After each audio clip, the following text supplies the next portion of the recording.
So for the longest time as a kid, as a teenager, I had no idea what I really wanted to do.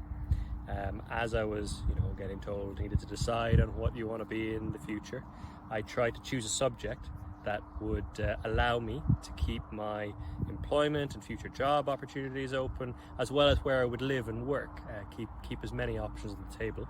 To do so, I eventually chose an engineering course in Ireland, where I'm from, and that's brought me to the sunny shores of Cornwall. So the course I did in Ireland was a Bachelors in Mechanical and Manufacturing Engineering. The reason I did that course was there was 2 years of general, so I could look at different topics before choosing one kind of still fairly broad subject. That subject was mechanical, and I was very interested in the movement of structures and that technical side of engineering. I was still unsure exactly where I would kind of go and work, so I decided to do a master's. I was very drawn to renewables.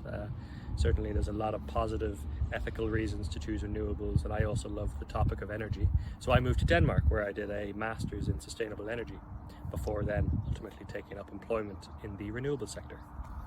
So I'm very passionate about avoiding climate change and helping the environment, and while I do a couple of small things in my day-to-day life, for example, I make sure to, where I can, buy milk in glass bottles to avoid the plastic buildup.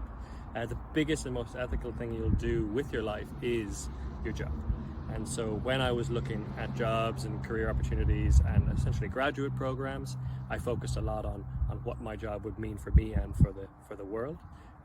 So I chose a career in renewables, and that's taken me from Ireland to the UK, and now I currently work in offshore wind.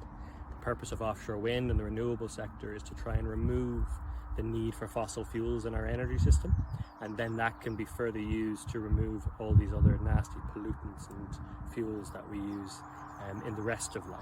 So it's a wide-ranging impact, I feel, and while my job is one job, it helps create other jobs and other roles that hopefully will continue to also contribute to the fight against climate change and the protection of our environment. So my day-to-day is both in and out of the office. So when I'm in the office, I'll wear something like this. I'll have my little lanyard with its the key fob. But other days, I might don a hard hat and a high-vis vest, and I might wake my way onto sites to look at turbines or landfalls and cable routing. So it's a very varied day-to-day for me. It's never the same. And some days I'll even get to go for a surf at lunchtime.